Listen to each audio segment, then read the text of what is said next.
Alright, let's start with a question that might sound dramatic but is 100% true. How do actors completely erase years of muscle memory to reinvent themselves?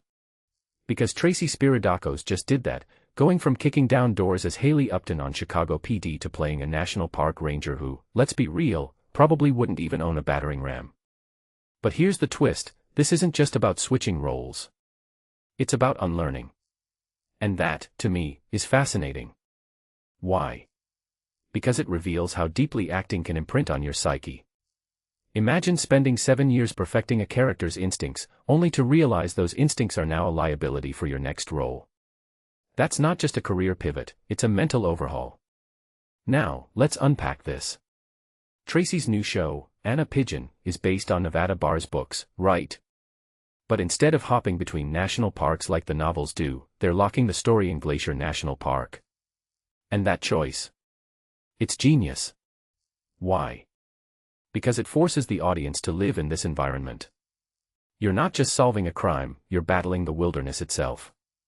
From my perspective, this decision isn't just about practical filming logistics, it's about creating a character versus nature dynamic that makes the tension feel primal.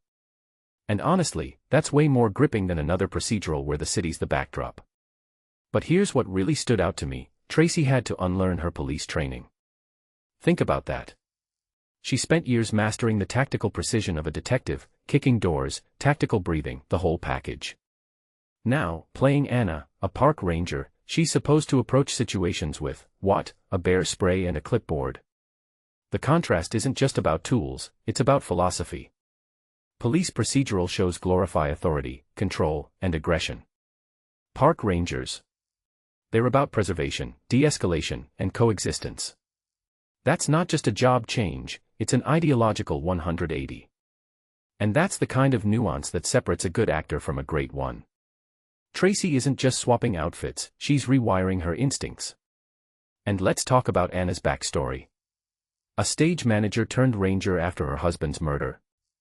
That's not just a tragic arc, it's a commentary on how trauma reshapes identity. Moving from New York to a remote park isn't just a physical shift, it's a metaphor for isolation versus healing. The show's use of flashbacks and therapy calls. That's not filler, it's the scaffolding that makes her current actions matter. Because here's the thing, procedural shows often treat characters like vending machines, put in a trauma, get out a hero complex. But Anna Pigeon seems to ask, what if the trauma never stops haunting you? And that's the kind of emotional depth that could make this series stick with viewers. Oh, and did you catch the part where Tracy's real-life dynamic with Jesse Lee Soffer mirrors her on-screen relationship? The whole, will they, won't they, tension between Hailey and Jay. Now they're off-screen life partners with a dog named Callie. That's either the best marketing move ever or a cosmic joke by the universe. But here's what I'm wondering, does playing these intense, emotionally charged roles create real-life connections, or do actors like Tracy and Jesse gravitate toward roles that mirror their personal chemistry? Because if you take a step back, it's almost like life imitates art imitating life.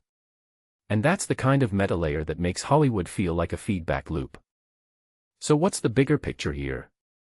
For me, this isn't just about Tracy's career evolution. It's about how actors become prisoners of their own success. Once you define a character for 7 years, audiences, and let's be honest, studios, get attached to that box.